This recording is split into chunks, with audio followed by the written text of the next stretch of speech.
The guys that didn't practice today were Tyreek, Edwards, and Damian Wilson.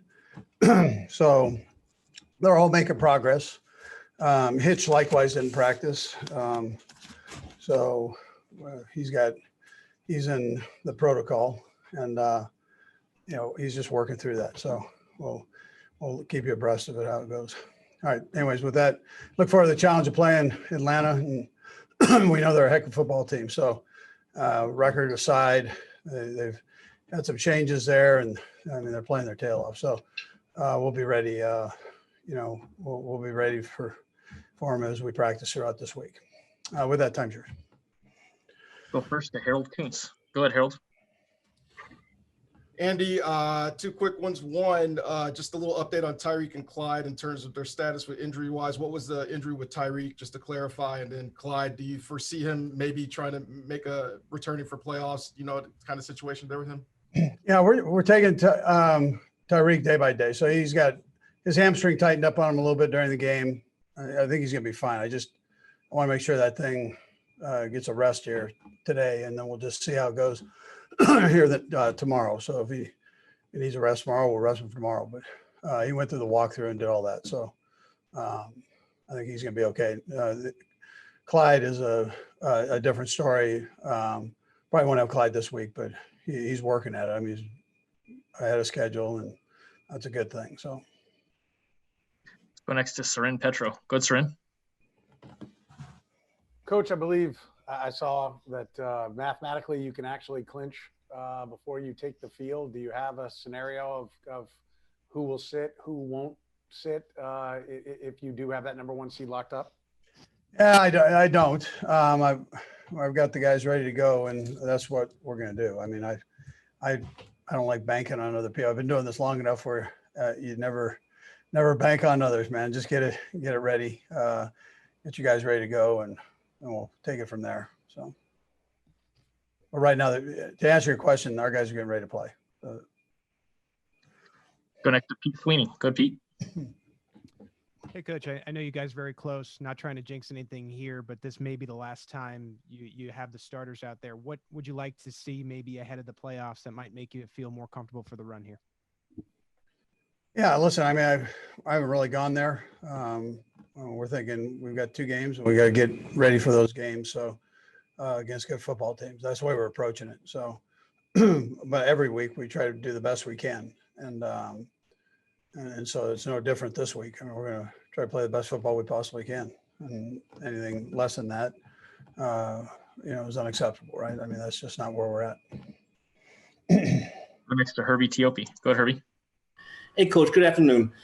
Given the COVID protocols in place, how confident are you that you might have Damian Wilson available for Sunday? And is he a guy that could probably be played without a week of practice? Well, he probably could, but right now the other guys are practicing and getting ready. We'll just see how he progresses through the week. I mean, he's another day-to-day guy, so he's running around pretty good, but we'll just see how he does. Go next to Darren Smith. Go ahead, Darren. Hey, Coach. My question for you would be, well, a couple of questions. If you do get the chance to have the number one seed like that, what is your just overall coaching philosophy as it would relate to sitting players, the final week, and then having like basically a 3-week off period? As a student of history, obviously last year what happened with the Ravens, and then 2017 with the Cowboys. How do you feel about, if you do lock up the number one seed this weekend, resting players, and what's your philosophy on that?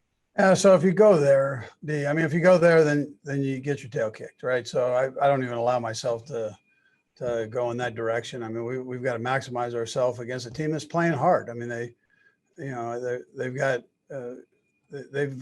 these games that they've lost, over half of them have been in the fourth quarter. So I mean, they're taking teams right to the end there and playing good football. And so you let your mind drift on that stuff, and you get your tail kicked. I mean, that's how it rolls. So I don't go there. I mean, all those things that not until it happens, then you take care of business then. But none of it's real right now. Let's go next to Seren Petro. Go ahead, Seren. Coach, Hitch wears the green dot You know, how difficult is it yet?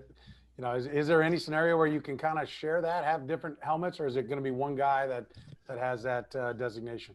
Yeah, well, we always put it on a couple different guys, so you know, we keep it that way and then go from there. But well, I think we'll be all right with that if he can't go. Looks like we've got a couple more. I think Herbie had a follow-up. Go ahead, Herbie. Hey, Coach, my apologies. I misspoke my earlier question. I meant Hitchens, not Damian Wilson, but is he a guy that can practice or, play without practice, provided he clears the protocol by Saturday?